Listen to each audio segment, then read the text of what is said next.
अस्सलामुअलैकुम जी, सुबह खैर, क्या हाल चाल। Hope so you guys are doing great. और दिस इज मी सुहास। इस प्रोग्राम को आप कहते हैं good morning public.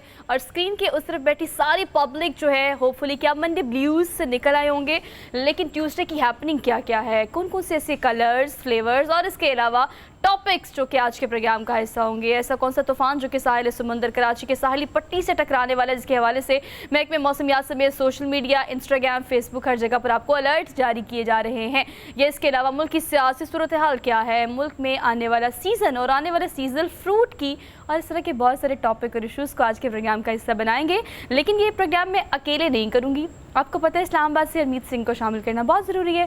So let's go कि हरमीत से पूछते हैं कि इस्लामाबाद की क्या सूरत हाल है। अस्सलाम वालेकुम हरमीत, कैसे हैं आप? Good morning from Lahore studio. जी वालेकुम सलाम, सत श्री अकाल, गुड मॉर्निंग सुहा। आपने दोस्त फरमाया कि एक तरफ तो हम मुख्तलिफ सियासी गहमा गहमियाँ तो चल रही हैं, लेकिन सबसे बड़ी खबर इस वक्त अगर हम हिंदुस्तान की बात करें, हिंदुस्तान की मीडिया की बात करें या पाकिस्तानी मीडिया की बात करें, तो वो है एक ऐसा तूफ़ान जो कटी बंदर से 15 जून को टकराएगा। और उसके हवाले से जिस किस्म से खबरें आ रही हैं, वाकई में बहुत ज़्यादा तशवीश इसलिए पाई जा रही है क्योंकि इन तमाम तरह इलाकों में मैं गया हूँ और जब भी हमने वहाँ देखा है, जब बारिश आती है तो बिलावल साहब की तरह हम ये कह सकते हैं कि बहुत ज़्यादा पानी आता है। और वाकई में पानी आता है, बिलावल भुट्टो साहब ने तो ये बात की है, लेकिन पानी वाकई में बड़ा ज़्यादा आता है और फिर बहुत सारे घर जो हैं वो डबो देता है। तो ऐसे में जो कल आपने वज़ीर आला सिंध की प्रेस कॉन्फ्रेंस भी सुनी थी, देखी थी हमने, और उसमें जो उन्होंने जिस तशवीश का इजहार किया वो यही था कि 300 से 400 मिलीमीटर बारिश जो है वो रिकॉर्ड की जा सकती है। और ख़ासकर ठट्टा का जो इलाका है, सक्खर का, मीरपुर खास, बदियन का जो इलाका, इन इलाकों में बड़े ज़्यादा हालात कशीदा हो सकते हैं। और इसी तरह साहिल समंदर की मैं अगर बात करूँ तो माज़रत के साथ कहूँगा कि कल मैं देख रहा था कुछ वीडियोस कुछ नौजवानों की जो जाके फिर भी साहिल समंदर के किनारे जो है वो वहाँ बैठे थे और कुछ वहाँ के नज़ारों का इंतज़ार कर रहे थे। तो मेरे ख्याल में एहतियात करना चाहिए। और कराची में आपको पता है मैं रहा हूँ तो कच्ची आबादी बहुत ज़्यादा है, हल्का सा तूफ़ान आता है तो कमाल के पूरे छतें की छतें उड़ जाती हैं। बहुत सारी ऐसी कच्ची बस्तियां बनी हैं जहां पे खतरा जो है बहुत ज्यादा होगा। तो और हरमीत, इसी खतरे के पेश नजर जो है वो कराची में साहिली इलाका जो है उसके साथ साथ दफा 144 भी नाफिज की है अपनी तरफ से, जो है वो साहिल समंदर की जो पूरी पट्टी है और इसके साथ साथ ख़याबान जिन्ना तक जो है वो रोड को मुकम्मल तौर पर हर किस्म की ट्रैफिक के लिए बंद करने की इंस्ट्रक्शंस भी दी गई हैं। लेकिन इस सूरत हाल में हरमीत, अगर हम बात करें बदीन की, ठट्टा की, सजावल की, थरपारकर की और कटी बंदर की जो आप बात कर रहे हैं, खासतौर पर कहा जा रहा है कि अब फासला जो है वो साहिल, कराची साहिल से यानी सिंध की अगर हम बात करें और अगर हम भारत गुजरात की बात करें तो 15 तारीख जैसे कि आप बता रहे दी गई है कि ये वहाँ से गुजर सकता है। लेकिन गुजरने के दौरान जो है वो कितना नुकसान हो सकता है, चूँकि पहले कहा जा रहा था कि इसका फासला जो है वो 700 किलोमीटर है, लेकिन अब ये चूँकि दिन गुजर रहे हैं, टाइम गुजर रहा है, घंटे गुजर रहे हैं, तो ग्रेजुअली जो है ये तूफ़ान अपनी शिद्दत भी इख्तियार कर रहा है और फासला भी कम से कम तर होता चला जा रहा है। अब 550 के करीब कहा जा रहा है कि इसका फासला बाकी रह गया है। 13 से लेकर 17 तक जो तारीखें हैं, इस दौरान कहा गया है कि अगर आम शहरी तो बिल्कुल भी ना जाएं, माहीगीर जो है वो अपनी कश्तियाँ खड़ी करके बिल्कुल इस चीज़ का इंतज़ार करें। कि अगर बारिशों की हम बात करें तो कल जो वज़ीर आला सिंध की आप प्रेस कॉन्फ्रेंस की बात करें, उन्होंने कहा कि क्लाउड ब्लस्ट जो होती है उसकी सिचुएशन होगी, बारिशें बहुत तेज़ हो सकती हैं। और ये ब्रस्ट जो है नॉर्मली आप देखते हैं एक सीजनल में, लेकिन अब सीज़न के अलावा ये जो है वो आधे घंटे के अंदर 60 मिलीमीटर से भी ज़्यादा बारिश कर सकता है। तो कराची में आपको पता है कि हमने पिछली बारिशों में बहरिया का क्या हाल देखा था, हमने डिफेंस का क्या हाल देखा था, और बहुत सारे जो साहली इलाकों के साथ पट्टी में जो देहात हैं और जो कच्चे मकान हैं उनको शदीद नुकसान पहुंच सकता है। तो ये जो अलर्ट जारी किया गया है, और कल को सोशल मीडिया पे आपको पता है भारत की साइड की भी वीडियोस हमने देखी, वहाँ पर भी ऊंची लहरें जो हैं वो बहुत शिद्दत इख्तियार कर रही हैं। तो अब यहाँ से गुजरेगा, गुजरने के दौरान तेज़ हवाएँ, तेज़ बारिशें और बुलंद लहरें, इस हवाले से जो महकमा मौसमियात की जानब से अलर्ट जारी किया गया है। और अगर हम सूबों की बात करें तो सूबों ने इस हवाले से तमाम तर तैयारियां करना शुरू कर दी हैं। सबसे पहली हरमीत ये चीज़ होनी चाहिए, ये इस चीज़ के बारे में काम होना चाहिए, क्योंकि अगर हम किसी बंदर की बात करें तो वहाँ पर मौजूद जो देहात है वहाँ पर लोग अब तक ये कह रहे हैं, और जो हमने सोशल मीडिया पर देखा है कि वहाँ से इनखला का इतना खातिर खा इंतजामात या इक़दाम नहीं किए गए, क्योंकि वहाँ से अगर देहातों से और साहिल समुंदर से लोग निकल कर दूसरे तरफ जाएंगे, दूसरे इलाकों की तरफ जाएंगे, तो मुकम्मल उसके लिए वसाइल चाहिए, लोगों को जगह चाहिए, रहने के लिए घर बार चाहिए।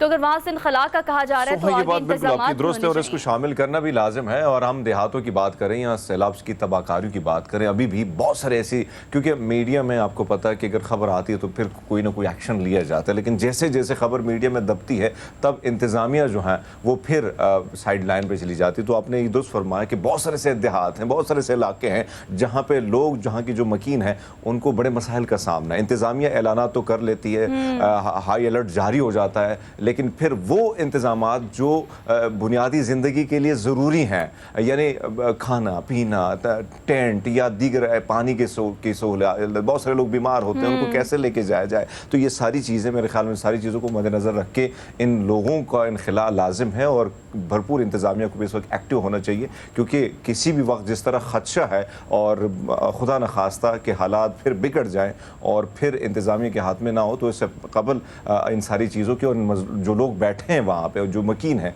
उनकी आवाज़ सुननी चाहिए और उस पर अमल होना चाहिए। और हरमीत, अगर हम इस हवाले से बात करें तो ना सिर्फ कंसर्न डिपार्टमेंट बल्कि फ़ौज भी इस हवाले से एक्टिव है और कोर कमांडर की रात देर तक जो है वो एक इजलास की सदारत भी उन्होंने की और इंस्ट्रक्शंस भी जारी की। अब जो लोगों की तादाद हरमीत बताई जा रही है, जो हमारे देखने वाले व्यूवर्स हैं, उस हवाले से हम बताएं कि 90,000 के करीब लोग ऐसे हैं जो कि साहली पट्टी के करीब देहात और गाँव में रहते हैं, जिनका इनखला इस वक्त ज़रूरी हो गया है, तो वहाँ पर उनको निकालने की कोशिश की जा रही है। हाँ, अलबत्ता मुख्तलिफ ऐसे प्राइमरी स्कूल्स भी हैं जहाँ पर मेडिकल कैंप्स भी लगाए गए हैं, लेकिन वहाँ मौजूद लोग जो है वो इस चीज़ को बिल्कुल लाइट ना ले। और हरमीत, आपको पता है वहाँ पर रहने वालों का अगर इंटरनेट की सहूलियात की बात करें, टीवी की सहूलियात की बात करें, इंफॉर्मेशन की बात करें, तो इतने वेल अवेयर नहीं है वहाँ के लोग। लेकिन बार बार इस चीज़ को दूर तक पहुँचाने का मकसद यही है कि खुदा ना खास्ता ये तूफ़ान अगर इतनी ही शिद्दत से यहाँ से गुजरेगा तो ये ज़्यादा तबाही मचा सकता है। और इस तबाही से बचने का हमारे पास एक ही वे आउट है, वो है कि अगर हम इस बारे में एहतियात करें, माहीगीर जो है वो अलग एहतियात करें, और जो आस पास के लोग वैसे साहिल समंदर पर जाते हैं उन्हें तो बिल्कुल इस चीज़ की एहतियात करनी चाहिए और कतई तौर पर इस चीज़ का जो रिस्क है वो नहीं लेना चाहिए। खैर, इसके हवाले से एक डिटेल सेगमेंट भी है, वो भी करेंगे, लेकिन आज के दिन की मुनासबत से आपको पता है प्रोग्राम जब हम शुरू करते हैं तो हम ढूंढ कर लेके आते हैं कुछ ऐसी चीज़ें जो कि क्या तो मेमोरीज़ को रिकॉल करती हैं या आपको कुछ याद दिला देती हैं। मेहदी हसन एक ऐसा नाम जिसे शहंशाह गज़ल कहते हैं।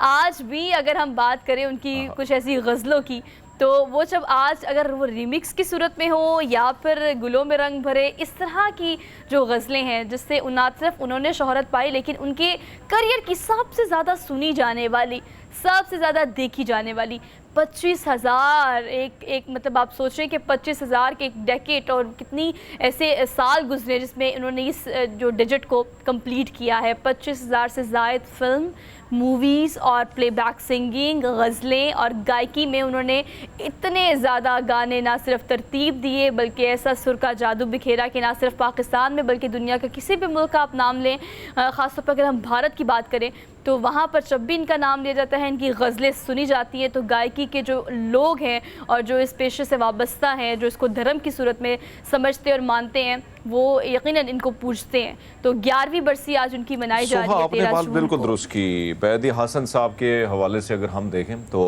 एक ऐसा नाम जो यकीनन आज भी अमर है। और आपने हिंदुस्तान की बात की, इसमें कोई शक नहीं, जितने आर्टिस्ट हम मिलते हैं, जितने जो गुलकार हैं, अदाकार हैं, इस मैदान से रिलेटेड लोग हैं, तो फिर हम देखते हैं कि उनको उसी तरह नहीं देखा जाता जिस तरह हम पड़ोस में देखते हैं। और लेकिन मेहदी हसन साहब, इसमें कोई शक नहीं, जो उन्होंने गाया कमाल का गाया, हिंदुस्तान से लेकर बाहर दुनिया में। और जितनी हमने देखा है कि जहाँ पे वो गए, चाहे वो पाकिस्तान टेलीविज़न की स्क्रीन हुआ करती थी, वहाँ पे जब भी इस किस्म का इवेंट होता था तो उस पर ख़ासी रश लग जाता था और फिर कोशिश की जाती कि टिकट कैसे हासिल की जाए। तो यकीन माने जितनी भी उन्होंने गज़लें गाई हैं वो कमाल की गाई हैं और यही वजह है। लेकिन फिर वही बात मैं इसलिए कहता रहता हूँ कि इनके लिए जिस तरह कोशिशें की गई परवेज़ मुशर्रफ साहब के टाइम में, लेकिन फिर उन चीज़ों को रखा नहीं गया, बरकरार नहीं रखा कि जितने आर्टिस्ट थे उनके हवाले से, इंश्योरेंस के हवाले से, दीगर पॉलिसीज़ के हवाले से उन चीज़ों का ख्याल नहीं रखा। आपको याद है कि आखिरी आयाम में ज़िंदगी के बड़े मजबूरी में, बड़े दुख में और बड़े तकलीफ़ में गुजारे और दरख्वास्तें करते हुकूमत के साथ कि उनकी माली माउनत की जाए। वो आपको भी याद होगा, वो ख़बरें हमने कोशिश की मीडिया के थ्रू कि पार्लियामान तक की आवाज़ पहुँचे और फिर कोशिशें भी की गई और थोड़ी बहुत हुकूमत ने अमल भी उस पर किया, लेकिन इसमें कोई शक नहीं है कि ऐसा नाम जो मेरे ख्याल में उसके चाहने वाले, चाहे उनका ताल्लुक 60 से हो, 70 से हो, 80 से हो, या आज की जो जनरेशन है, वो आज भी सबके दिलों में ज़िंदा है और अपनी गुलकारी और अपने ज़बरदस्त किस्म की गज़लों से आज भी पूरी दुनिया में अमर है।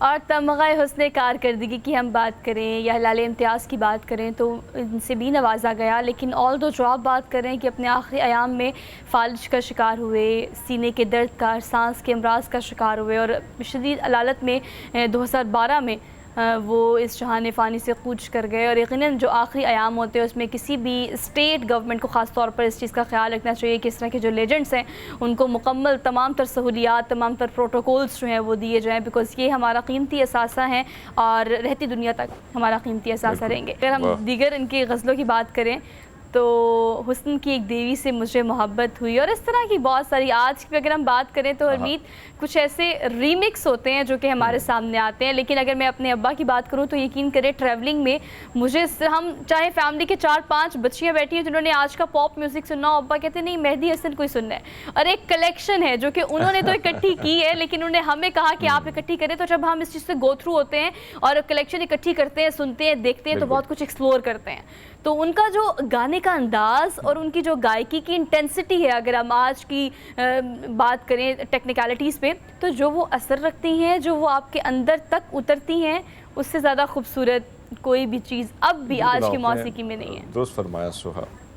तो बस हम इसी, यानी आप देखें ना कि जिस तरह एक पूरा इंस्टीट्यूट आप कह सकते हैं, और यही वजह है कि बहुत सारे लोगों ने यहाँ पे भी और वहाँ पे भी उनसे सीखा है। ये बहुत बड़ी बात है कि वो सिखा के भी गए हैं एक उस्ताद की हैसियत से।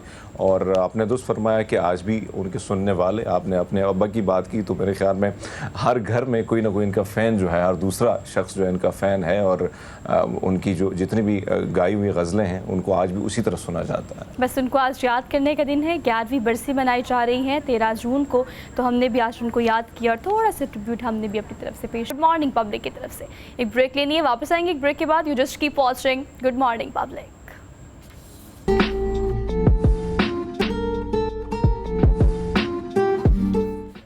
Welcome back after the break. So let's talk about our interesting topic जिसे हम कहते हैं डेली डोज। तो ट्यूसडे डेली डोज की बात कर लेते हैं। डोज में सबसे पहले हमने खबर महंगी देनी है आपको भी। हमारी जो पूरी टीम है, बेसिकली अगर हम बात करें टीम की, तो अब हमने कोशिश ये की है कि महंगी या सस्ती या बहुत ज़्यादा रिकॉर्ड की खबरें, या जो ऐसी खबरें होती हैं जो आपको थोड़ा बहुत इंस्पायर कर देती है सुबह सुबह कि भाई ये देखें दुनिया में कहाँ कहाँ क्या क्या कैसे कैसे हो रहा है और कौन क्या क्या कर रहा है। तो बेसिकली हम बात करेंगे अपने आज के इस डेली डोज की। इससे पहले खबर हमने आपको ये देनी है कि दुनिया का सबसे बड़ा और सबसे महंगा रूबी, यानी आपको पता है अगर हम होरोस्कोप की बात करें अरमीत, तो बहुत सारे लोग इस चीज़ के बड़े कायल होते हैं कि जो सूट करता है आपको पत्थर आपको वही पहनना चाहिए, और Ruby is one of those जो कि लोग बहुत ज़्यादा कैरी भी करते हैं अपने साथ रिंग्स में और ब्रेसलेट्स में या नेकलेस में इस तरह से। लेकिन अगर हम इस रूबी की बात करें तो आप उसकी कीमत जान कर चौंक जाएंगे। दुनिया का सबसे बड़ा, अच्छा साइज़ में वैसे छोटा लग रहा है, लेकिन दुनिया का सबसे बड़ा रूबी फ़रोख्त हो गया है, कीमती पत्थर जिसका नया आलमी रिकॉर्ड बन गया। वो इसलिए बिकॉज कहा जा रहा है कि इसको 9 साल लगे हैं सिर्फ पॉलिश करने में और उसके बाद उसको इस सूरत में लेके आने में। वैसे आपको पता है कि जो कलर्ड वाले रूबी होते हैं वो ज़्यादा एक्सपेंसिव होते हैं, मतलब अगर आप डायमंड टीज़ की बात करें तो ऑब्वियसली वो भी एक्सपेंसिव होते हैं, लेकिन वो कलर्ड नहीं होते। जो कलर्ड डायमंड होता है, अगर हम रूबी की बात करें तो ये एक नया आलमी रिकॉर्ड बन गया है कि सबसे ज़्यादा कीमती है और सबसे ज़्यादा साइज़ में बड़ा है। वैसे यूजुअली हरमीत ये होता है कि 10 से 20 कैरेट जो होता है ना वो इतना होता है अगर हम किसी भी रूबी या डायमंड की बात करें। ये 52 कैरेट है भाई, 52 कैरेट। तो ये तो आप देखें कि किसी सबसे बड़ा, सबसे ज़्यादा महंगा। और आपने दुरुस्त फरमाया कि अगर हम देखें मुख्तलिफ कलरफुल जितने भी पत्थर हैं, और मुझे तो मैं जब देखता हूँ बहुत सारे लोगों ने अपने पूरे हाथ की जो उंगलियां हैं वो भरी होती हैं मुख्तलिफ अंगूठियाँ बना के, और बाकायदा उनका अकीदा भी उसके साथ पक्का होता है कि भाई हाँ ये पहनोगे ये कलर तो आपकी किस्मत चमक जाएगी, ये करोगे तो फलां से फलां हो जाएगा। लेकिन ये चीज़ बाहर बहुत ज़्यादा है, बाहर भी इस चीज़ पर बहुत ज़्यादा बिलीव किया जाता है, और वैसे बहुत सारे लोग इसका रखने का शौक़ भी करते हैं। लेकिन अगर हम बात की जाए इसके हवाले से, ख़ासकर आप वहाँ वहाँ पे ज़्यादा जाती हैं, तो इसलिए मैं कहूँगा कि खासकर गिलगित और इन इलाकों में इस किस्म के कीमती पत्थर बहुत ज़्यादा पाए जाते हैं। फिर अगर मैं सवात की बात करूँ तो एक पूरा का पूरा पहाड़ है जो जहाँ पे ज़्यादा ज़मरुद के कान है, और वो भी इस वक्त अगर जब भी आप जाती हैं फिजागढ़ की ओर तो वहाँ पे आपके बिल्कुल सामने वो कानें जो है वो नज़र आती हैं। तो ये चीज़ें हम यहाँ भी देखते हैं, लेकिन इस किस्म का कीमती पत्थर और उसकी प्राइस वाकई में चौंका देने वाली खबर है। मैं प्राइस बताती हूँ भैया आपको, 48 लाख डॉलर। कैलकुलेटर निकालें और फौरी तौर पर कैलकुलेट करना शुरू कर दें, आपको खुद इस बात का अंदाज़ा हो जाएगा कि अगर रिंग की हम बात करें तो इसको रिंग में जड़ तो दी है, लेकिन ये रिंग की कीमत अगर हम कैलकुलेट करें तो 48 लाख डॉलर। और डॉलर की प्राइस हमसे ज़्यादा अच्छी किसको पता है? मतलब पाकिस्तानियों में तो बच्चे बच्चे को डॉलर की कीमत पता है। हाँ। डॉलर की कीमत बढ़ती है तो पता होता है, डॉलर की कीमत नीचे जाती है तो पता होता है, डॉलर की कीमत अभी जहाँ रुकी हुई है वो भी पता है। तो अब 48 लाख डॉलर खुद ही एस्टिमेट लगा लें कि कितना दुनिया का कीमती तरीन पत्थर है जिसे हम रूबी कहते हैं, और नए आल में रिकॉर्ड बन गया। अच्छा जी, आगे बढ़ते हैं, अगली खबर आपको देते हैं। पता नहीं आजकल दुल्हनों और दुल्हनों को क्या हो गया है, मतलब दुल्हे भी आउट ऑफ कंट्रोल हैं, दुल्हने भी आउट ऑफ कंट्रोल हैं। हम वायरल होने के लिए तो ऐसे ऐसे स्टंट्स करती हैं ना दुल्हने कि बस आपको मैं क्या ही बताऊं। मतलब मैं किसी वीडियो में देखी थी, कोई गोलगप्पे खाने जा रही है, कोई जो है वो स्कूटी चला रही है, और कोई पता नहीं अपने हस्बैंड को बैठाया हुआ साथ वाली सीट पे और खुद गाड़ी चला रही हैं। कोई मतलब गाड़ी भी कोई स्पोर्ट्स कार टाइप ना। मतलब आप अपनी शादी का शूट या अपनी शादी वाले दिन आजकल कोई ना कोई इस तरह का एडवेंचर ना करो ना, तो लगता है कि आपकी शादी मुकम्मल नहीं हुई। अब ये दुल्हन देखें, क्या खूबसूरत सी इन्होंने ज्वेलरी पहनी हुई है, चूड़े हाथ में पहने हुए हैं, लहंगा पहना हुआ है, लेकिन चला क्या रही है? स्कूटी। तो ये स्कूटी जो चला रही है ना, अब ये वीडियो बेसिकली वहाँ की ट्रैफिक पुलिस ने शेयर कर दी है। बचत कर रही है पेट्रोल की, लेकिन आपने तो फरमाया बहुत सारी सी वीडियोस आती हैं मजे मजे वाली, कभी साइकिल पे बैठ के दुल्हन को लेके जाता है, लेकिन बहुत सारे ऐसे में हम देखते हैं कि दुल्हन ने भी बड़ी एक्टिव नजर आती हैं, मैं वो भी दुल्हे को उठा के लेके। और आपको एक और बात बताऊं, बहुत सारे ममालिक में शादियां जब होती हैं, यहाँ पे ये रीत रिवाज है हमारे के जब शादी होती है तो लड़का जो है लड़की को अपने घर ले आता है, लेकिन बहुत सारे ममालिक में ऐसा होता है कि लड़की जो है लड़के को अपने घर भगा के लेके चली जाती है। लेकिन ये यहाँ पे देखें, इंडिया की ये गर्ल, दिल्ली की गर्ल, और उसका लेकिन बहुत भी बड़ा मजे का है वैसे, स्कूटी पे बैठ के, और वो बड़े एक्साइटेड है। वैसे भी कहा जाता है कि दूर से मीठा लगता है ये नरवीन, मेरी बात सुने, ये लड्डू जो है ना, जिसने खा लिया वो परेशान है, जिसने नहीं खाया वो भी परेशान है। तो बस जिसका जो दिल करता है उसको करने दे। और अब जो दुल्हने चखने दे फिर, और ये दुल्हने जो है वो अपने अंदाज में इसको चख रही है। मतलब शादी वाले दिन पहले ये होता था कि बड़ा शर्माना है, बड़ा सुकून से बैठना है, you to behave like a bride ना, मतलब आपने ब्राइड की तरह बिहेव करना है। अब तक जब तक ब्राइड जो है वो एक एडवेंचरस ब्राइड नहीं बनती, उसको ब्राइड ही नहीं समझा जाता। और ये मेरे ख्याल से एडवांस जो टेक्नोलॉजी और एडवांसमेंट हमारे आ गई है हमारे कल्चर में और हमारे घर में, हमारी रवायात में, वो अब इसको हमने शायद एक्सेप्ट भी कर ली है। लेकिन डोंट वरी, मैं आपको बताती हूँ, अगर आप ऐसा करने का सोच रहे हैं तो चालान के लिए तैयार रहें। वो इसलिए क्योंकि मैं आपको ये बताने लगी हूँ कि जो खातून आप देख रहे हैं, जो दुल्हन बनी हुई है, स्कूटी चला रही है, भाई इसको चालान भी हुआ है। चालान क्यों है? आपको पता है, हेलमेट नहीं पहना हुआ। अब इतनी हैवी ज्वेलरी जूड़ा करके सर पे दुपट्टा लेके तो हेलमेट नहीं पहन सकती थी ना। लेकिन भी ट्रैफिक पुलिस ने कहा कि अगर आप इस तरह का कोई अमूमी तौर पर प्लान कर रहे हैं, कोई ऐसा एडवेंचर, आज भी माफी नहीं मिली बेचारी को, नहीं मिली, तो भी चालान हो सकता है। अभी आप दुल्हन है, ये दुल्हा है, ये व्हाटएवर, हेलमेट पहन के गाड़ी चलाएं, वैसे सेफ्टी के लिए बहुत ज़रूरी है। हम भी ये मैसेज आपको देते हैं। खैर आगे बढ़ते हैं, अगली खबर आपको देते हैं। अगली खबर थोड़ी सी ना सुरीली खबर है, लेकिन सुरीली भी इस लिहाज से है कि आप थोड़ी ना ऐसा सुर जो कि कदीम परिंदों की हड्डियों से बनाओ।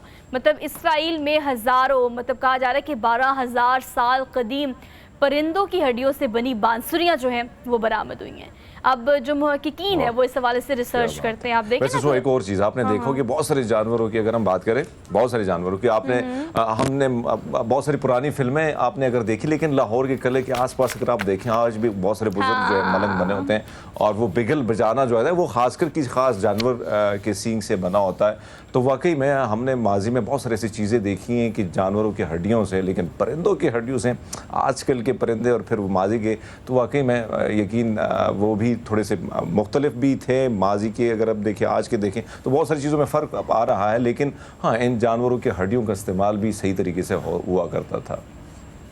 और हरमीत, आपको पता है कुल जो मुहक्किकीन ने अब तक रिसर्च किया ना, कुल 7 कदीम तरीन परिंदे जो हैं उनकी हड्डियों से इन बांसुरियों को बनाया गया है। और उस वक्त जो है आपको पता है, अगर मतलब जो मौसीकी से लिंक्ड लोग हैं, ये जो कनेक्टेड लोग हैं, उनको पता है कि जो इंस्ट्रूमेंट हो ना, मतलब जो कोई भी मौसीकी का इंस्ट्रूमेंट हो, वो जितना पायदार, जितना ज़्यादा अच्छी लकड़ी से जितना अच्छा इंस्ट्रूमेंट बना, उतनी ज़्यादा उसकी सुर और ताल जो हैं वो ज़्यादा अच्छे होते हैं।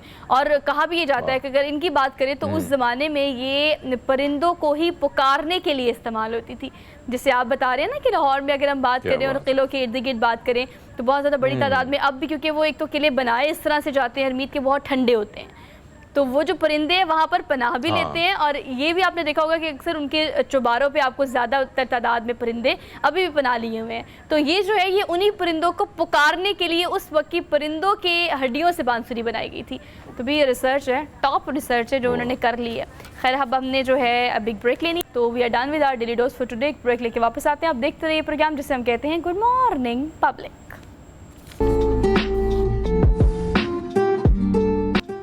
Welcome back after the break. नया टारगेट जिसके बारे में अच्छी खासी बात की जा रही है मेन स्ट्रीम मीडिया पे, वो है यूसी चेयरमैन की। अगर हम बात करें जो पीटीआई के दर्जनों यूसीज के चेयरमैन हैं, उन्होंने इनकार कर दिया है हाफिज़ नईम को वोट देने से। अब मेयर कराची का ये जो मामला है वो कहाँ जाके रुकेगा? और अगर जमात इस्लामी के इन रिप्रेजेंटेटिव की बात करें तो why is it not like, अगर पीटीआई क्यों इससे सपोर्ट करने की हामी नहीं हो रही? हालांकि पीटीआई के तमाम यूसी चेयरमैन का ये कहना है इस हवाले से कि हम इस फैसले में खुद मुख्तार हैं और किसी भी दबाव का शिकार नहीं होंगे। खैर इस पर हम डिटेल में बात कर लेते हैं। हमारे साथ अजीम चौधरी साहब मौजूद है, सीनियर एनालिस्ट हैं। आपको आज के प्रोग्राम में खुशामदीद कहते हैं। अस्सलाम वालेकुम सर। वालेकुम अस्सलाम sir, hope so you guys are doing great. और अगर हम बात करें इस तमाम लोगों की जो कि अभी इस वक्त यूसी चेयरमैन जो कि 30 से ज़ायद इनके अभी तक काउंट किया गया है इन्हें, तो ये अभी फ़िलहाल इस फेवर में नहीं है कि जमात इस्लामी को वोट दिया जाए या हाफिज़ नईम को सपोर्ट किया जाए। तो पीटीआई का क्या प्लान हो सकता है मेयर कराची को लेके, क्या कहेंगे इस हवाले से? मैं कराची के मामलात को अब उस तरह तो नहीं जानता जिस तरह मुझे जानना चाहिए था पहले, लेकिन जहाँ तक लोकल बॉडीज का मामला है, ये पाकिस्तान इलेक्शन कमीशन के तहत इंतखाबात होते हैं और इन पर भी डिफेक्शन क्लॉज लगती है। ये भी डी सीट हो सकते हैं। अगर उनके लोग डी सीट होना पसंद करेंगे तो उनको कौन रोक सकता है? मैं या आप तो नहीं रोक सकेंगे। और अगर उनकी पार्टी ने बाकायदा फैसला कर लिया कि हमने हाफिज नईम साहब को वोटिंग देना, तो वो नहीं देंगे। और अगर ये फैसला हुआ कि वोट हाफिज नईम साहब को देना है, तो जो लोग वोट नहीं देंगे वो डिफेक्शन क्लॉज के नीचे आ जाएंगे और डी सीट हो जाएंगे। आसान सी बात। जी हरमीत। अजीम चौधरी साहब, आपने जो फरमाया, अगर हम देखें बहुत ही ख़ास मेयर की सीट है कराची की और बहुत ऐसी सिटी है कि जिस पर सबकी नज़रें हैं, लेकिन हम ये देख रहे हैं कि जैसे जैसे पीटीआई के लोगों से जो है इस्तीफ़े लिए जा रहे हैं, जिस तरह रुख वो मोड़ रहे हैं, किसी और पार्टी की तरफ जा रही हैं, सियासत से किनारा कशी, ये चीज़ें हमने देखी है। क्या आपको लगता है जिस तरह हम देख रहे हैं कि पीटीआई की तरफ से जो है हाफिज़ साहब को सपोर्ट करने की बात तो की गई थी, लेकिन अचानक कुछ लोगों का यूँ राहों से जुदा होना, आपको लगता है कि कुछ कोई दबाव भी हो रहा है इस लोकल बॉडीज पे भी? हरमीत, मैं आपसे ये गुजारिश करूं, लोकल बॉडीज का इलेक्शन सबसे मुश्किल इलेक्शन होता है। मुझे इत्तेफाक हुआ इसको जीतने का भी, हारने का भी। और मैं ये जानता हूँ कि लोकल बॉडीज के इलेक्शन के जो इफेक्ट्स हैं वो नेशनल पॉलिटिक्स पे बहुत ज़्यादा आते हैं। और क्यों आते हैं? इसलिए जी सर, कि कराची कभी पीपल्स पार्टी का शहर रहा नहीं बुनियादी तौर पर। 70 से मैं जानता हूँ, 70 से तो नहीं रहा। ये ज़रूर है कि उनकी वहाँ हुकूमत है और हुकूमत की बुनियाद पर वो बहुत सारे इख्तियारात को इस्तेमाल करते हैं, लेकिन अगर लोकल बॉडीज में उनको 3 लाख वोट मिले हैं, पीटीआई को 6 लाख वोट मिले हैं, जमात इस्लामी को 9 लाख वोट मिले हैं, तो इन वोट्स के हवाले से ये बात ज़हन में रखनी चाहिए कि इसका इफेक्ट नेशनल इलेक्शन पर और प्रोविंशियल इलेक्शन पर भी, और सिर्फ वहीं नहीं होगा, पूरे मुल्क पर होगा। एक फिजा कायम हो जाएगी। हमारा आर्टिकल कॉन्स्टिट्यूशन का 140 ये कहता है कि पाकिस्तान में 3 तरह की हुकूमत होगी। मकामी हुकूमत होगी, सूबाई हुकूमत होगी और वफाकी हुकूमत। और हमारे यहाँ ये भी लिखा हुआ है कि जो इख्तियार हमारे लोग इस्तेमाल करते हैं, ये अल्लाह की तरफ से दिया हुआ इख्तियार है, जिसको अवाम के मुंतखब नुमाइंदे इस्तेमाल करें। अगर अवाम के मुंतखब नुमाइंदों ने ये इस्तेमाल करना है तो वो लोग जो मुंतखब नहीं हैं वो अगर इसको इस्तेमाल करें तो वो वायलेशन ऑफ कॉन्स्टिट्यूशन है जो होनी नहीं चाहिए। अच्छा अजीम साहब, ये कहिएगा कि अगर अवाम के ही फैसले की हम बात करें तो ये राइट अवाम को दिया जाएगा, अवाम अपना मैंडेट, अवामी मैंडेट जो है वो सामने आएगा, या फिर जो अवाम का फैसला वो सामने आएगा?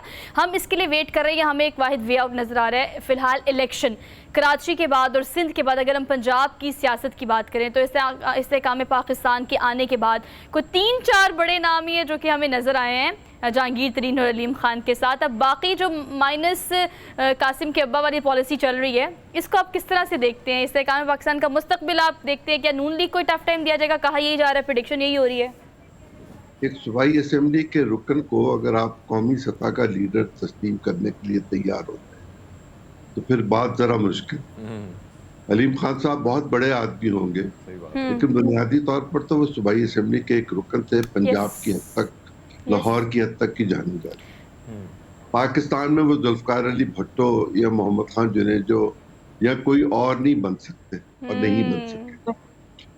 जब आपकी पार्टी का प्रेसिडेंट इस हैसियत पे हो और आपके पार्टी के जनरल सेक्रेटरी की सूरत हाल ये हो कि उन पर अद्वियात के हवाले से कोई नेक नामी ना रही हो एज मिनिस्टर, और फिर वो एक और पार्टी के सेक्रेटरी जनरल रहे हों और उसी पार्टी को जिसको वो अच्छा बुरा कहकर आए हो उसके बाद दूसरी पार्टी में उनको उसी तरह जगह दे दी जाए, तो फिर सुभान अल्लाह, बहुत अच्छी बात है, ऐसा ही होना चाहिए। सर उन सब के बारे में आपका क्या ख्याल है जो कहते थे कि फिलहाल हमने सियासत को खैरबाद कह दिया है? 2 दिन बाद फवाद भी वहाँ नजर आए, फवाद चौधरी की अगर हम बात करें, इमरान इस्माइल की बात करें, फयाजुल हसन चौहान की बात करें, फिर दोस्त आशिक अवान की बात करें, तो सर इनके बारे में क्या ख्याल है? आशिक के साथ जो कुछ हो रहा है वो आप टीवी पे देख ही रही है, क्या उसको मैं तब तक जो फैयाज के साथ हो रहा है वो भी आप देख रही हैं। आपसे जानना चाहूँगा माज़रत के साथ सर, जो चीज़ें आपने टेलीविज़न की स्क्रीन की बात की और जो चीज़ें हमने देखी है, ये मुसलसल हम देख रहे हैं, तो कल ख्वाजा आसिफ साहब का एक बयान आपने कौमी असम्बली में सुना भी होगा, देखा भी होगा, जिसमें उनका कहना था कि इंसानी हुकूक की जो पामाली हो रही हैं, पहले तो आप इसके हवाले से गज़ा की पट्टी और इस फ़लस्तीन के हवाले से कि अगर वहाँ इंसाफ होगा तो फिर यहाँ होगा, इस चीज़ को आप कैसे देखते हैं? और दूसरी बात ये कि मिलिट्री एक्ट जो है कौमी असम्बली भी इसकी हामी निकली और करारदाद भी मंजूर की गई, तो क्या एक सियासी जमात के सरबराह को आर्मी एक्ट के तहत सज़ा दिलवाना क्या ये दुरुस्त है? क्या जमहूरियत में ऐसा होना चाहिए? भट्टो साहब ने जिस वक्त वली खान साहब की पार्टी पर पाबंदी लगाई थी तो हैदराबाद ट्राइब्यूनल बना था जी, वो भी तो एक खसूसी अदालत, मैं अब उस पर क्या कहूँ। खुद जुल्फकार अली भट्टो साहब जब अदालत में पेश हुए एक मुल्ज़िम के तौर पर, तो उन्होंने एक गैर मुल्की दोस्त को वकील के तौर पर बुलाया और जब उन्होंने अदालत के सामने अपना वकालतनामा पेश किया तो अदालत ने ये कहा कि हमें बहुत अफसोस है कि आप जिनको प्लीड करने आए हैं, उन्होंने जो कानून बनाया था उसके तहत जब तक आपने पाकिस्तान में 2 साल प्रैक्टिस ना की हो, अब कोर्ट में अपेयर नहीं हो सकते। हमारी कोर्ट में अपेयर नहीं, हाई कोर्ट में नहीं अपेयर हो। ये जो इस तरह के कवानीन होते हैं जो पर्सन स्पेसिफिक होते हैं, ये आपके अपने गले पड़ जाते हैं, मेरे गले पड़ जाते हैं और कभी उतरते नहीं। कौमों की जिंदगी में ऐसे बुरे वक्त आते रहते हैं, आने नहीं चाहिए, और हमें तो बहुत एहतियात करनी चाहिए इसलिए कि हमारे यहाँ एक लंबी तारीख है कि जिसमें मार्शल्ला रहा, जिसमें गैर जमहूरी हुकूमतें नहीं, जिसमें जमहूरियत के नाम पर हमने बहुत कुछ ऐसा किया जो जमहूरी रवैयों के साथ नहीं। ठीक है अजीम साहब, थैंक यू सो मच। बिल्कुल ठीक कह रहे हैं, माजी से सबक सीखना बहुत ज़्यादा ज़रूरी है और एक हमारे पास ऐसी तारीख मौजूद है जिसमें बहुत सारे ऐसे ही केसेस रहे हैं जो कि आज आप देख रहे हैं। हम एक ब्रेक लेते हैं, वापस आएंगे। Keep watching good morning public.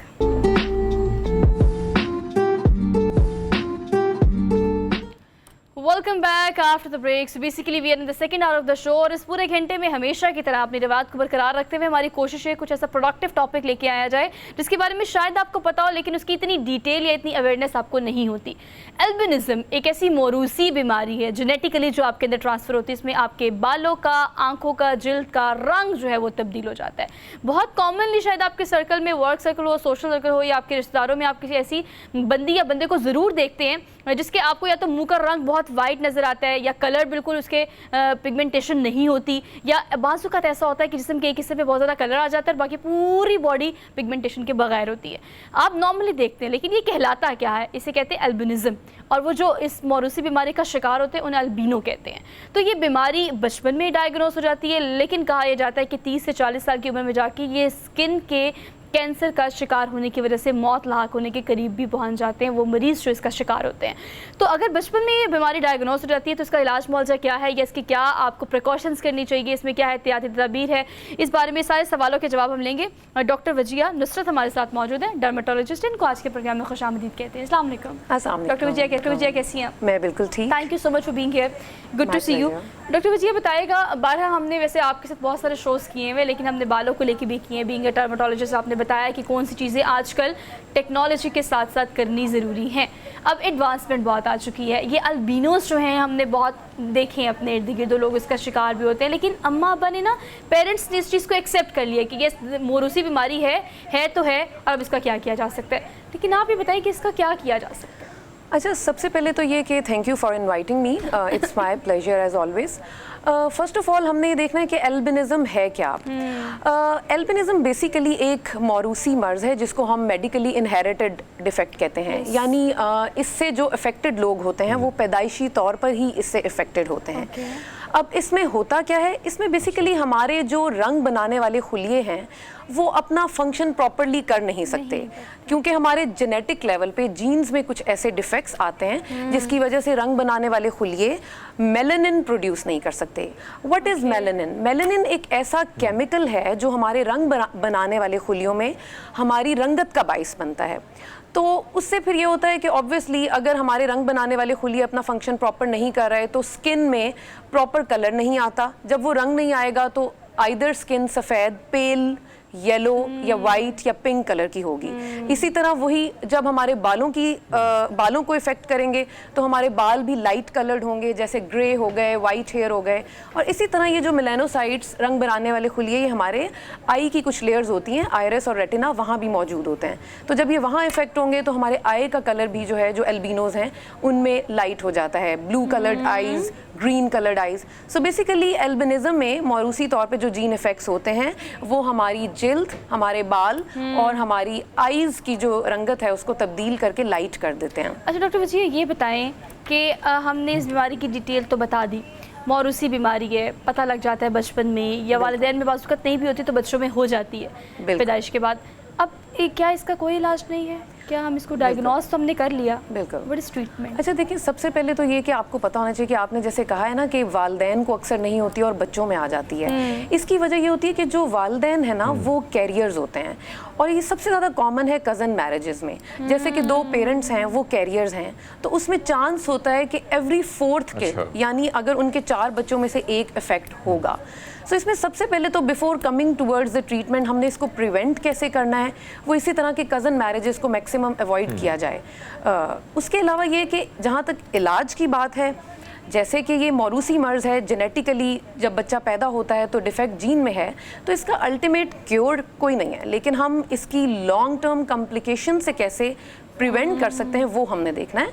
हम आपने जैसे बात की कि 30 से 40 साल की उम्र में स्किन कैंसर इसमें बहुत ज़्यादा कॉमन है, तो yes you are right. Non melanoma skin cancers, जिसको हम स्क्वेमस सेल या बेसल सेल कार्सिनोमास कहते हैं, वो इन पेशेंट्स में कॉमन है। तो उसमें सन प्रोटेक्शन जो है वो बहुत इंपॉर्टेंट है। जब सन में जाएँ तो प्रॉपर तरीके से इन पेशेंट्स जी जी जी अमित कंटिन्यू करें। जी डॉक्टर वजिया, अगर हम देखें नॉर्मली तो हमारी सोसाइटी में, हमारे माशरे में, चाहे वो पंजाब में हो, पंजाब में फिर उसके गोरा कहा जाता है, तो हमारे पठानों में उसको स्पिन कहा जाता है, इस तरह सिंध में फिर और नाम है, बलोची में और नाम है, बड़ा नॉर्मल इनको हमने लिया है। लेकिन आपसे जानना चाहेंगे जो आप फरमा रही हैं और हमें भी नहीं मालूम, और आज अगर हम देखें तो सोसाइटी में बहुत सारे लोग पाए जाते हैं, रंग गोरा होना, ग्रीन आई, सफ़ेद बाल क्या और या गोल्डन बाल, क्या इसमें से क्या स्किन में क्या कोई और तकलीफ महसूस की जा सकती है, या बिल्कुल नॉर्मल लाइफ गुजारते हो 30 से 40 साल के बाद जिस तरह आप फरमा रही हैं कि स्किन कैंसर हो जाता है और फिर अचानक कहीं ना कहीं डेथ हो जाती है?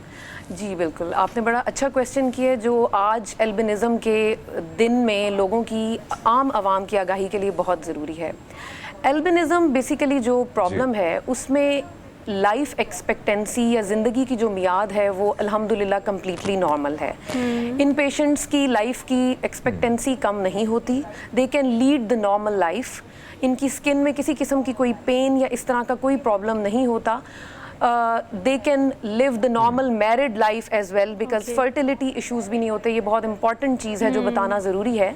बट येस, क्योंकि इन पेशेंट्स की स्किन में मेलानोसाइट्स, रंग बनाने वाले खुलिये सही तरह से काम नहीं कर रहे, जो कि बेसिकली हमारी स्किन को जो यूवी रेडिएशंस हैं, सन की जो शुआएं हैं, उनसे प्रोटेक्ट करता है। तो जब वो नहीं सही तरह से फंक्शन करेंगे तो प्रोटेक्टिव इफेक्ट नहीं होगा, तो उससे ये कि हमारी जिल्द जो है वो स्किन कैंसर्स को प्रोन हो जाती है। तो उसके लिए सिर्फ ये कि आप अपने डर्मेटोलॉजिस्ट को रेगुलर विजिट करें, सीरियल विजिट्स होने चाहिए, ताकि किसी किस्म की कोई ऐसी चेंज नज़र आ रही है जो थोड़ी सस्पिशियस है तो उसको टाइमली डायग्नोज करके उसको रिमूव कर दिया जाए।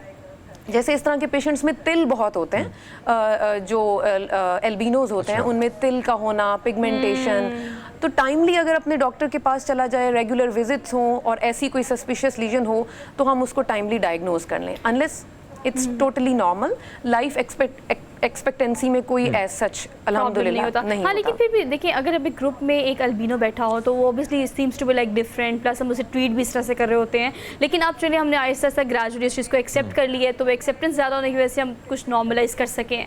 लेकिन आपने धूप की बात की, कहा यह जाता है कि अल्बिनोस जो होते हैं वो ज़्यादा तेज़ धूप जो है वो बियर नहीं कर सकते, प्लस फिर वो उनको क्या नज़र आना भी कम हो जाता है इस धूप में, बिकॉज अगर आई पिगमेंटेशन नहीं है तो आपको नज़र आता है कि आप उस तरह से कलर्स को डिफ्रेंशिएट करना क्या इनके लिए आसान होता है या धूप में मसाइल होते हैं इनको? बिल्कुल, बहुत अच्छा क्वेश्चन किया कि जैसे मैंने पहले बताया था कि स्किन, हेयर एंड आइज़, ये तीन मेजर ऑर्गन्स हैं जो कि इफेक्ट हो रहे होते हैं इससे। तो आइज़ में भी ऑब्वियसली जब हमारा आयरस और रेटिना में पिगमेंटेशन या कह लें कि रंग नहीं बनेगा तो वो प्रोटेक्टिव इफेक्ट उसका भी ख़त्म हो जाता है। तो जब ये पेशेंट्स बाहर धूप में निकलते हैं तो इनको काफ़ी ज़्यादा एकदम से आइज़ का रेड होना या धूप की चुभन महसूस होना, जिसको हम फोटोफोबिया कहते हैं, वो काफ़ी कॉमन है। उसके अलावा ये जो एल्बिनोज होते हैं, इनमें आई के और भी प्रॉब्लम होते हैं, जैसे निस्टैग्मस है कि इनकी आँख जो है वो एक जगह ठहरती नहीं है, मतलब कॉन्स्टेंटली मूव कर रही होती है, उसको निस्टैग्मस कहते हैं। हाँ, इनको विजुअल एक्विटी, रिफ्रैक्शन यानी नज़र की कमज़ोरी भी होती है, इनके ग्लासेस लगे होते हैं, और भी आई के मल्टीपल प्रॉब्लम्स हैं जो इन लोगों में पाए जाते हैं। तो उसके लिए यही है कि जैसे हमने स्किन को बचाने के लिए सन ब्लॉक लगाया, ब्रॉड ब्रिम्ड हैट्स पहनी, कवर्ड क्लोथ्स धूप में जाते हुए पहने, इसी तरह आइज़ को कवर करने के लिए हमें ये कि प्रॉपर आई ग्लासेस जो हैं, शेड्स जो हैं, वो लगा के आप इन पेशेंट्स को धूप में जाना चाहिए। So basically the thing is, the key is कि sun protection for eye and skin ज़रूरी है। जी हरमीत। अच्छा डॉक्टर साहिबा, आपने जो फरमाया कि अज़दवाजी ज़िंदगी अगर ये गुजारते हैं तो ये नॉर्मल होती है, लेकिन इसी से आपसे जानना चाहेंगे, इसी में एक सवाल करना चाहेंगे कि फैमिली से आउट ऑफ फैमिली, यानी हमारे यहाँ तो बड़ा नॉर्मल है कि भाई बरादरियों में ही शादियाँ करने से आके नहीं निकलना है, और इसी तरह हर जगह ये माहौल है, और जिसकी वजह से ये मामला बड़ा तेज़ी से, ये इस किस्म के अमराज जो है वो तेज़ी से फैल रहे हैं। लेकिन अगर ये शख्स शादी करता है, आउट ऑफ फैमिली करता है, तो क्या इनके बच्चों में भी क्या इस किस्म की बीमारी के चांसेस होते हैं या नहीं? हाँ जी, ये बहुत ज़्यादा इम्पॉर्टेंट है इस चीज़ को समझना कि अगर ये आउट ऑफ फैमिली शादी करेंगे तो मिनिमम चांसेस होंगे, बिकॉज़ ये जो एल्बिनिज़म है ये ऑटोसोमल रिसेसिव जो है वो डिसऑर्डर है। इसका मतलब ये होता है कि अगर हर इंसान के अंदर दो जीन्स मौजूद हैं, ऑटोसोमल रिसेसिव इस तरह की ट्रेट है कि अगर दोनों जीन इफेक्टेड हों तो फिर वो नुमाया होता है। तो लकीली अगर आपका एक जीन अफेक्टेड आ गया किसी अफेक्टेड पेरेंट से, लेकिन एक नॉर्मल है जो कि आपकी मतलब आउट ऑफ फैमिली हुई और किसी दूसरी फैमिली से आया, तो पेशेंट जो है वो लकीली अफेक्ट नहीं होगा। अनलेस एंड अनटिल आपके दोनों जीन्स अफेक्ट होंगे तो ही ये जो बीमारी है ये नुमाया होती है। सो ये कि अगर हम फैमिली में ही करते रहेंगे, जीन्स की मिंगलिंग, मिक्सिंग होगी, तो फिर मैक्सिमम चांसेस बन जाते हैं कि आपको जो है आपके बच्चों में भी एल्बिनिज्म आए। अच्छा डॉक्टर वज़ीहा, एक और चीज़ एड्रेस कीजिएगा, बिकॉज आपकी ही बातों से ये बात हमने ड्राइव की है। अगर आप ये देखें कि इस सारी सूरत हाल में आपने कहा कि बाज़ पेरेंट्स कैरियर होते हैं लेकिन बच्चों को ये हो जाता है, ठीक है, लेकिन अगर आप देखें आपके पेरेंट्स जो हैं वो इस चीज़ का शिकार है, आपने कहा ज़वाजी ज़िंदगी बिल्कुल ठीक होती है, आगे से उनके बच्चों को इस चीज़ से बचाने के लिए what we should do and what we can do in medical और ये इस सारी रिसर्च में कि वो अपने बच्चों को इस चीज़ से बचा सकें, जो पेरेंट्स अफेक्टेड हैं उनका। उसमें यही है कि अब जो पेरेंट्स अफेक्टेड हैं उसमें अब there unluckily we can not do anything if both the parents, because उसमें ये कि 1 in 4 के चांसेस हैं कि यू कैन अफेक्ट। उसमें सिर्फ यही है कि पेरेंट्स जब ऑब्वियसली जब कंसीव करें तो थोड़ा ये कि अपने एंटीऑक्सीडेंट्स जो रूटीन केयर है उसको अच्छी रखें ताकि प्रेगनेंसी स्मूथली गुजरे। लेकिन ये कि still there are chances that every 4th baby can be affected. मतलब ये मौरूसी बीमारी है तो जेनेटिकली ट्रांसफर उसमें होना ही है लेटर सूनर। यू राइट जी जी हरमीत। अच्छा डॉक्टर साहब, सो अगर टाइम है तो सवाल मैं करूं जी। डॉक्टर साहब अगर हम देखें, क्योंकि हमारे माशरे में ज़्यादातर हमारा आमना सामना जो है मर्द हजरात से होता है, ख़वातीन कम हमें देखने को मिलती हैं वैसे तो, लेकिन आपसे जानना चाहेंगे कि क्या ये तादाद सिर्फ मर्दों में ज़्यादा होती है, ख़वातीन या दोनों में बराबर की है? हाँ जी, इसमें ये रेशो क्या है? Males and females are equally affected because इसमें कोई एक्स लिंक्ड या कोई sex hormone sex chromosome containing gene नहीं है। ये जो हमारे ऑटोसोमल क्रोमोसोम बेसिकली कह लें कि उसमें होता है, तो इसमें मेल और फीमेल की इक्वल रेशो हो सकती है। इसमें किसी किस्म की जो है वो डिस्क्रिमिनेशन नहीं है नेचुरली। और ये ज़रूर बताना चाहूँगी कि world wide every 1 in 20,000 individuals can be affected with this disease and it's distributed worldwide, लेकिन अफ्रीका में थोड़ा सा इसका इंसिडेंस ज़्यादा है comparatively। अच्छा डॉक्टर साहब ये भी कहिएगा कि अगर हम बात करें, अच्छा, इसके साथ एक ऐड कीजिएगा सोहा, ये सवाल बड़ा लाजिम है। मैं आपको इंटरप्ट कर रहा हूँ, सॉरी। अगर हम देखें बहुत सारी ख़वातीन हमने देखी हैं, बहुत सारे आपने देखे कि जिनके बाल जो हैं या सफ़ेद या होते हैं गोल्डन, कोई और कलर वो ज़्यादा हम देखते हैं अक्सर दे देते हैं। क्या इसके भी कोई साइड इफेक्ट है कि अगर वो कोई कलर करते हैं अपने बालों को? अच्छा एक चीज़ ये बताना चाहूँगी हाँ जी, कि जो एल्बिनिज्म है ना इसकी भी डिफरेंट टाइप्स हैं क्लिनिकल, 1 to 7 क्लिनिकल टाइप्स हैं। कंप्लीट एल्बिनो में तो तीनों जगह साइट्स की पिगमेंटेशन इफेक्ट होती है, लेकिन देयर आर सम जिसमें पार्शियल एल्बिनिज्म भी होता है कि उन लोगों में बाल अफेक्टेड नहीं होते लेकिन स्किन और आईज इफेक्ट हो गई। सो ये बताना ज़रूरी है। अब बैक टू योर क्वेश्चन कि अगर कुछ लोगों में premature greying of the hair, ये बहुत कॉमन है, ये हम एल्बिनिज्म से हट के डिस्कस कर रहे हैं, तो उसकी सबसे ज़्यादा कॉमन जो वजह है ना, एक तो जेनेटिक्स, कुछ लोगों की फैमिली में रन कर रहा है कि उनके वक्त से पहले बाल जो है वो सफ़ेद या ग्रे हो जाएंगे। Then comes the day to day stresses, वो मेंटल स्ट्रेस भी हो सकता है, जहनी दबाव भी, या फिजिकल स्ट्रेस भी कि आप किसी प्रोलॉन्ग इलनेस से हटे हैं। तो उसके केस में सबसे ज़्यादा इंपॉर्टेंट जो चीज़ है वो एंटीऑक्सीडेंट्स है। मैंने अपने लास्ट शो में भी बताया था कि एंटीऑक्सीडेंट्स जो है जैसे vitamin C, vitamin E, omega fatty acids, इस तरह की चीज़ें हमें अपनी डाइट में फ़र्स्ट ऑफ ऑल तो डाइट में लेनी चाहिए। अगर डाइट में उस तरह से हम नहीं तो फिर हम सप्लीमेंट्स लें। सो दिस कैन क्योर और control the premature greying या जल्दी बालों का सफ़ेद या स्याह होना। And then yes, hair cosmetics को जो है जो आजकल हमारा बहुत ज़्यादा है, मैं ये नहीं कहती कि हम उसको जो है वो बिल्कुल अवॉइड करें, लेकिन जितना ज़्यादा हेयर कॉस्मेटिक का इस्तेमाल है उतने ज़्यादा ये जो है वो बालों की एक नेचुरल जो है वो साइकिल इफेक्ट हो रहा है। और ऑब्वियसली ये सारी चीज़ें जो हैं वो लोगों में बहुत कॉमनली नज़र आ रही हैं। अच्छा डॉक्टर वजीहा, एक और चीज़ देखी गई है कॉमनली कि या तो आप कह रही हैं कि 7 से ज़्यादा एग्जाम है जिसमें आप देखते हैं कि बाजुकत बाल हो जाते हैं, बाजुकत स्किन हो जाती है, बाजुकत आइज़ हो जाती हैं, लेकिन हमने बहुत सारे केसेस ऐसे भी देखे जो पूरी बॉडी आपकी इफेक्टेड होती है पिगमेंटेशन से, लेकिन एक स्पेसिफिक पार्ट ऐसा होता है जिसमें आपकी ज़्यादा पिगमेंटेशन नज़र आ रही होती है। What is it basically called? And plus ये भी बताएगा कि अगर हम इसको देखें तो पूरी बॉडी में क्या ग्रेजुअली ये बचपन के बाद से बढ़ना शुरू होती है और इफेक्टीज आहिस्ता आहिस्ता डिफरेंट सिम्टम्स दिखाती है या एकदम से पूरी बॉडी इसको रिएक्ट करती है? नहीं, एल्बिनिज्म बेसिकली ऐसा है कि इसमें ना एकदम से ही पूरी बॉडी इफेक्ट होती है। इट्स नॉट लाइक विटिलाइगो, जैसे फुलबहरी का मसला है ना, उसमें ये होता है कि ग्रेजुअली वो विटिलाइगो इवॉल्व करता है कि किसी एक पर्टिकुलर एरिया से बना और आहिस्ता आहिस्ता फैलता गया। लेकिन एल्बिनिज्म में इफ स्किन इज अफेक्टेड तो वो ऑलमोस्ट होल स्किन अफेक्ट होगी। इफ आई इज अफेक्टेड तो बोथ आईज जो है वो ब्लू कलर की होंगी, and if the hair are affected तो इस तरह से। लेकिन ये कि there are other pigmentary disorders जैसे विटिलाइगो है या और भी कुछ कह लें कि हैं, उनमें ये कि आहिस्ता आहिस्ता ग्रेजुअली जो कि मेनली जो है वो एक्वायर्ड होते हैं, मतलब वो जेनेटिक या मौरूसी नहीं होते। Alright doctor Wajiha, thank you so much for being here और काफ़ी प्रोडक्टिव हमने इस पूरे सेगमेंट को करने की कोशिश की है। मैक्सिमम सवाल आपसे किए हैं, बट ऑल दो अगर आप इस चीज़ को देखें पूरे सिनेरियो में तो आपको एहतियात पहले करनी चाहिए, क्योंकि मौरूसी बीमारी है। तो अगर आप कैरियर है तब भी और उसके बावजूद भी अगर आपको कोशिश करें तो आपकी प्रेगनेंसी के दौरान बहुत ज़्यादा ख्याल करके बच्चे के मुस्तकबिल को इस बीमारी से महफूज बनाया जा सकता है। अलबत्ता आपको अवेयरनेस भी होनी चाहिए और कोशिश भी करनी चाहिए। और सबसे टॉप ऑफ दी ऑल इसमें मैं पूरे सेगमेंट को कंक्लूड करना चाहती हूँ, जो कज़न मैरिजेस के जितना हम कंडेम कर सकते हैं, जितना हम इसके बारे में सिंक करते हैं, जितना इसके बारे में अवेयरनेस जनरेट करने की कोशिश करते हैं, डिसीजन स्टिल ऑल योर्स। तो फैमिली में आपको इस बारे में सोचना चाहिए। एक ब्रेक लेनी है, वापस आएंगे। Just keep watching good morning public. Welcome back after the break. So जब भी कोई सफ़र पे जाता है और सफ़र से वापस आता है तो जो सफ़र की स्टोरी होती है ना, उसको सुनाने को हम कहते हैं रुदात। मतलब पूरी रुदात सुनाए ना कि आपने वहाँ गए तो क्या किया, ट्रैवलिंग में कैसे मज़ा आया, कहाँ कहाँ विज़िट किया, वहाँ पर आपने क्या क्या नज़ारे देखे, वापस आने का दिल कर रहा था या नहीं कर रहा था। इस बढ़ती और ये चलती फिरती दुनिया से चहलकदमी हम देखते हैं कि हर वक्त चहल पहल हर जगह। तो ये भागती दौड़ती ज़िंदगी से निकल कर कहाँ पहाड़ों पर जाके बसेरा करके हरमीत पाजी वापस आए हैं। तो हरमीत सिंह जो है उन्होंने आपको पता है रिसेंटली नीलम का विजिट किया। आज़ाद कश्मीर की अगर हम बात करें तो उसमें कौन कौन से ऐसे इलाके हैं जो देख कर आए हैं, हरमीत पाजी ने एक बड़ी ज़बरदस्त रिपोर्ट बनाई है।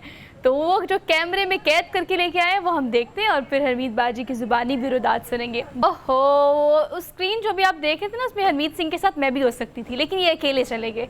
मैंने इन्हें कहा मुझे साथ ले जाए, लेकिन इन्होंने बिल्कुल मुझे साथ लेके जाने के लिए कोई कोशिश नहीं की और ख़ुद घूम फिर के और एक ब्रेक जिसकी ज़रूरत मुझे भी शदीद है, बिकॉज रोज़ाना आना, शो करना, आपसे बातें करना, चूँकि हम दोनों को इसका शौक बहुत ज़्यादा है, but still you need a break man. आपको ब्रेक की ज़रूरत होती है और अगर वो ब्रेक आपको पहाड़ों में मिल जाए ना, नेचर के करीब मिल जाए, तो फिर सोने पे सुहागा ना हो जाए। लेकिन Harmeet paaji package was too good, like बहुत अच्छा। आपने कोशिश जिस एंगल से आपने दिखाने की कोशिश की है वो हम तक पहुंचा। यकीनन हम कन्विंस है इस चीज़ के लिए कि अब हमने भी जल्द अज जल्द जाना है। और जिन मसाइल की तरफ आपने निशानदेही की है हरमीत, वो भी बहुत ज़्यादा ज़रूरी है एड्रेस करने के लिए। बिकॉज अगर हम शारा कराक्रम की बात करें तो गिलगित बल्तिस्तान जाने वाले तमाम रास्ते चाइनीज़ की वो खुजराब पास की वजह से हमने बहुत डेवलप्ड कर दी हैं। अब वो जो 18 घंटों का सफ़र था वो 13 घंटों पे चला गया, 13 से भी कह रहे हैं कि 7-8 घंटों पे चला जाएगा।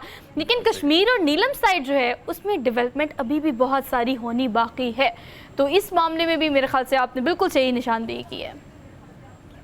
हाँ, बिल्कुल आपकी बात दुरुस्त है कि इन चीज़ों पर काम करना चाहिए। वैसे तो मैं अगर कहूँ तो अगर आप जाते हैं यहाँ से और जैसे मुज़फ़्फ़रात ख़त्म होता है, कैरन की वैली आती, वहाँ से आप आगे शरदा का मंदिर जो है बड़ा मशहूर है, शरदा तक आप पहुँचते तो रोड ठीक है, लेकिन आगे जब आप जाती हैं या जाते हैं तो यकीनन एक तो नीलम, दरिया नीलम है जिसे गंगा किशन भी कहा जाता है, दरिया गंगा किशन जो हिंदुस्तान में कहा जाता है और पाकिस्तान में उसको दरिया नीलम कहा जाता है। तो ऐसे में बड़ी वहाँ पर हमने देखी बड़ी स्टोरी, जो ड्राइवर मुकामी लोग थे उन्होंने मैं बताया कि पिछले दिनों यहाँ पे न्यूली यानी उनकी शादी हुई थी और वो यहाँ से उनका एक्सीडेंट हुआ। इसी तरह कुछ फौजी जवानों के बहुत सारे एक्सीडेंट की किसी कहानियाँ हमने सुनी, लेकिन जगह बड़ी खूबसूरत है, मुख्तलिफ व्यूज़। और दूसरी बात यानी बॉर्डर नीलम, दरिया नीलम के उस पार जब आप देखते हैं, यानी आपका स्टे अगर कैरन वैली में होता है तो वहाँ पर हिंदुस्तान का फ्लैग और साथ में वहाँ के ट्रैक्टर, वहाँ की गाड़ियाँ, वहाँ के लोग आपको देखने के लिए, पाकिस्तानियों को देखने के लिए वो दरिया नीलम के उस पार खड़े होते हैं और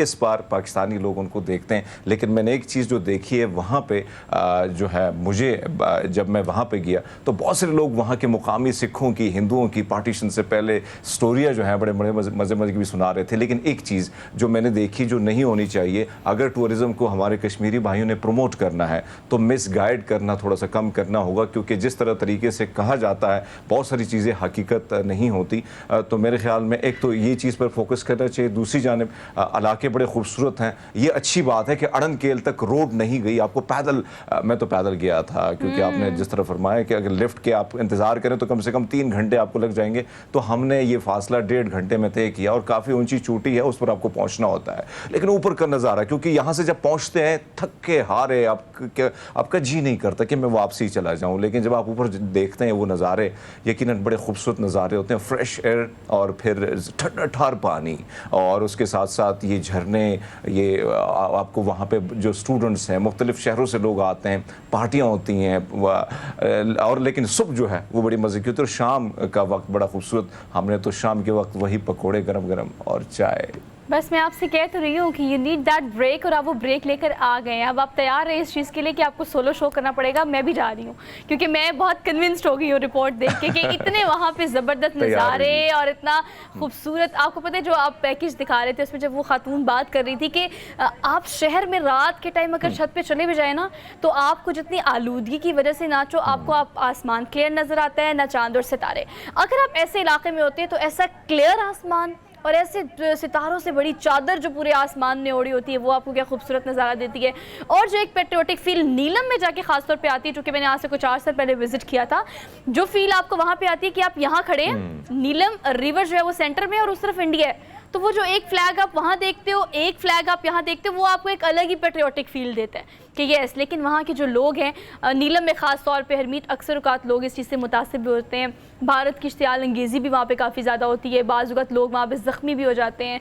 तो इस हवाले से भी वो इलाका कहीं ना कहीं कुछ ऐसे इलाके होते हैं या कुछ ऐसे एरियाज़ है जिसको सेंसिटिव कहा गया है, का भी शिकार होता है। लेकिन एक बात जो आपने की, मैं थोड़ा सा उसके साथ उसको कंटिन्यू करना चाहूँगा। बड़ी खूबसूरत सी बात है, शहरों में ये चीज़ आपको नहीं देखने को मिलती। हमें बचपन में जो खूबसूरत स्टोरियाँ जो हैं, किस्से कहानियाँ हमारी दादी अम्मा, हमारी अम्मा ने हमें सुनाई थी कि वो सितारों के हवाले से कि 7 सितारे हैं, उनकी एक बहन है वो खो गई है, वो इस किस्म की स्टोरियाँ बड़े मज़े मज़े की होती थी। और वही सितारे आपको इन इलाकों में, चाहे आप गिलगित जाती हैं या जाते हैं या आप नीलम वैली की तरफ जाते हैं, तो वो सारी चीज़ें। और फिर रात को मौसीकी का अगर तड़का लगता है, पुराने सॉन्ग आप लगा के चाय की चुस्की लेती है, तो मेरे ख्याल में रात बड़ी खूबसूरत गुजरती है, ठंडी ठार, और हवाएं बड़ी मज़े की होती हैं और ताज़ा दम हवाएं, यानी फ्रेश वाटर। तो ये सारी चीज़ें आपने दोस्त फरमाया कि टाइम मिलता है, वक्त मिलता है, तो 2 दिन या 3 दिन का टाइम ज़रूर स्पेंड कीजिएगा। कम से कम आप दोबारा आप में वही एनर्जी आती है और दोबारा आप काम की तरफ बड़े जोश और जज्बे के साथ आप फिर आ जाते हैं। और मेरे ख्याल में ब्रेक लेना लाजिम होता है। और हरमीत, आपको पता है इस ब्रेक की आप बात कर रहे हैं ना, आपने जब वो एड्रेस किया ना, मतलब आपने एक छोटा सा पैकेज बनाया, लेकिन आपने उसमें कई बातें ऐसी कर दी हैं जिस पर हम मेरे ख्याल से कोई घंटा भी बात कर सकते हैं। जो कंस्ट्रक्शन आप वहाँ दिखा रहे थे ना, हाँ अलबत्ता ये चीज़ माननी पड़ेगी कि डेवलपमेंट हो रही है, लोगों के रहने के लिए रेस्ट हाउसेज, गेस्ट हाउसेज बन रहे हैं, लेकिन आपको पता है अभी भी गवर्नमेंट की बहुत सारे जगह वहाँ पर ऐसी मौजूद हैं। मैं हमेशा इस सिस्टम के बहुत फेवर में होती हूँ कि गवर्नमेंट प्राइवेट पार्टनरशिप होनी चाहिए। अगर गवर्नमेंट के पास इतने वसाइल या पैसे या फंड्स नहीं हैं तो आप वो जगह जो कि गवर्नमेंट की है, बहुत सारे ऐसे प्राइवेट इदारे हैं जो कि काम करना चाहते हैं वहाँ पर, होटल्स, लाइन्स मुतारिफ कराना चाहते हैं, तो ये जो गवर्नमेंट प्राइवेट पार्टनरशिप है, TDCP या PTDC, इनके साथ मिलके वो लोग जो इन्वेस्टमेंट करना चाहते हैं, वो इन इलाकों में डेवलपमेंट के लिए इन्वेस्टमेंट करना चाहेंगे, तो फ़ायदा होगा मुल्क का भी, उस एरिया का भी, और फिर ज़र मुबादला हमें आएगा। क्योंकि हरमीत, अभी भी यकीन करें, आप जिस साइड पे गए हैं, मुझे लगता है वो एरियाज़ को अनटच ही रहना चाहिए, क्योंकि जिन इलाकों में डेवलपमेंट हो गई है, लोग ज़्यादा जाना शुरू हो गए हैं, वो तो समझ आता है, लेकिन जहाँ पर सड़क ही नहीं है, जहाँ गाड़ी नहीं जा सकती, जहाँ पर पैदल ही आपने जाना है, वो एरिया, उसकी खूबसूरती भी यही है कि वहाँ तक की रसाई आपको मुश्किल से वैसे भी सोहा, अगर इन इलाकों की बात करें, जैसे मैं अड़नकेल की बात कर रहा हूँ, अड़नकेल की अगर बात करें या केल की अगर बात करें, अड़नकेल खास क्योंकि एक ऐसा स्पॉट है, और इसी तरह रत्ती झील जो है, दीगर ऐसे इलाके बड़े खूबसूरत हैं। लेकिन मैं अड़नकेल की बात करूँ, ये मशहूर अपने मैदानी इलाके से है, क्योंकि मैदान है, वहाँ पे छोटी छोटी चश्मे जो हैं फूट पड़े हैं, बड़े खूबसूरत किस्म के, आसपास कुदरती फूल लगे हुए हैं, नीले पीले, और वहाँ पे जानवर आपको हॉर्स राइडिंग अगर आपने करनी, बड़े मजे से आप राइडिंग कर सकते हैं। इसी तरह बकरियाँ आपको बहुत सारी बड़ी खूबसूरत भीड़ बकरी जो है, बहुत सारी चीज़ें ऐसी नजर आएंगी, चरन परिंद की चहचहाट सुबह के वक्त जो है वो आपको सुनाई देगी। तो आबादी, मैंने वहाँ पे ख़वातीन को काम करते देखा, बड़ी खूबसूरत ख़वातीन वहाँ बैठी, बुजुर्ग वहाँ पे हमें बैठे नजर आए और बड़ी स्माइली फेस के साथ। इसी तरह बहुत सारी ऐसी चीज़ें थी जो मैं समझता हूँ, आपने दुरुस्त फरमाया कि अगर गेस्ट हाउस बनते तो फिर एक ऐसे एरिया में बनाएं ताकि वो जो मैदान है वो खाली रहे, वहाँ पे जिस किस्म से कटाई अगर होती है तो उसकी रोकथाम के लिए भी काम करना चाहिए, क्योंकि यही जो स्पॉट हैं ये फ्यूचर में बहुत कारआमद साबित हो सकते हैं। और फिल्म इंडस्ट्री को इस इलाकों का रुख करना होगा, जिस तरह हमने देखा कि हिंदुस्तान बहुत सारी फिल्में मकबूजा कश्मीर में बनी है, फिल्माई गई हैं, अभी भी उनका ट्रेंड वही रहा है। हमारे पास भी वही खूबसूरत इलाके हैं, वही जंगलात हैं, वही मैदान है, वही फूल हैं, वही आपको नदियां, नाले और इसी तरह बर्फीली चोटियां जो हैं वो आपको नजर आएंगी अगर आप इसको जाके अगर कोई फिल्म या ड्रामा अगर आप बनाते। एक तो वहाँ के मुकामी जो अड़नकेल के लोग हैं वो काफ़ी आपकी मदद भी करते हैं इस हवाले से। नीचे की मैं बात नहीं करूँगा कि ऊपर जो मैंने देखा वो थोड़ा सा डिफरेंट था, नीचे थोड़ा सा मिसगाइड बहुत करना है लोगों ने, क्योंकि उन्होंने पैसा भी कमाना है। तो इस तरह ऊपर की मैं बात करूँ तो वहाँ पे लोग जो हैं आप, और फिर कहीं ना कहीं वहाँ पे कुछ ऐसे गेस्ट हाउस भी बने जो सरकारी सतह पर या आर्मी के गेस्ट हाउस हैं, वहाँ पे पे भी अकोमोडेशन आपको बड़ी आसानी से मिल जाती है। और मेरी जो रिहाइश थी वही हमारे आर्मी का एक गेस्ट हाउस था, तो बड़े फ्रेश किस्म का उन्होंने, क्योंकि उन्होंने मुर्गियाँ पाली हैं, बड़ी ताज़ा दम बकरे पाले हुए हैं, और जब वो कढ़ाई बनाई, क्योंकि वैसे भी मिस उनका बड़ा मज़े का होता है, खाना पीना बड़े मज़े का होता है, तो नाश्ता भी बड़ा खूब किया।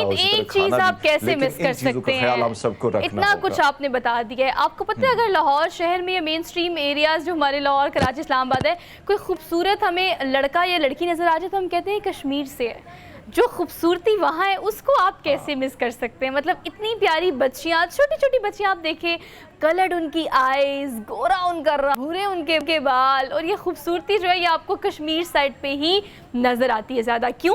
क्योंकि they are close to nature, वो अपनी कुदरत के करीब हैं, सुबह उठते हैं, रात को सो जाते हैं, रूटीन उनकी वो है, ज़िंदगी उनकी वो है, जो कि हम इतनी कोशिश के बाद करते हैं कि यार हमारी रूटीन भी कुछ बेहतर हो जाए और हम भी इस तरह की लाइफस्टाइल जो है वो अपनाने की कोशिश करें। बट ऑल दो कंक्लूड करते हैं सारी बातों को इस बात पे कि वहाँ के लोगों से पूछो तो वो कहते हैं हमने लाहौर शहर आना है, लाहौर शहर के लोगों से पूछो तो वो कहते हैं हमने वहाँ जाना है। द थिंग इज़ कि इंसान जो है उसको हर तरफ देखना चाहिए। अगर कुदरत को देखें तो कुदरत को देख के सोचना चाहिए कि यस ये हमें कुदरत के करीब करता है अगर हम टाइम से सोते हैं और टाइम से उठते हैं। लेकिन अगर मेन स्ट्रीम एरियाज़ की बात करें और शहरों की बात करें तो वहाँ पर बहुत सारी सहूलियात हैं, टेक्नोलॉजी है, और जो लोगों को अट्रैक्ट करती हैं, और उसकी वजह से लोग के चाहते हैं कि वो इन तमाम तर सहूलियात को अवेल करने के लिए इन एरियाज़ में और इन शहरों में आकर बसे। लेकिन आप ज़रूर कोशिश कीजिएगा कि ईद करीब आ रही है, प्रॉपर प्लान करके, प्रिकॉशंस के साथ, एहतियाती तदाबीर को कीप इन माइंड रखते हुए, ट्रैफिक को देखते हुए अपने बच्चों को लेकर ज़रूर जाएं, क्योंकि ये ब्रेक हम सबको इसकी ज़रूरत है। सो इसी के साथ, इसी नोट के साथ आपसे लेते हैं इजाज़त। इंशाल्लाह आपसे कल मुलाकात करेंगे नए टॉपिक, नए इश्यूज़ के साथ। आप अपना बहुत सारा ख्याल रखें, और अगर किसी की भी मदद करनी है और उसको मदद की ज़रूरत है तो उसका भी ख्याल रखें, ये आपका फ़र्ज़ है। अल्लाह हाफ़िज़।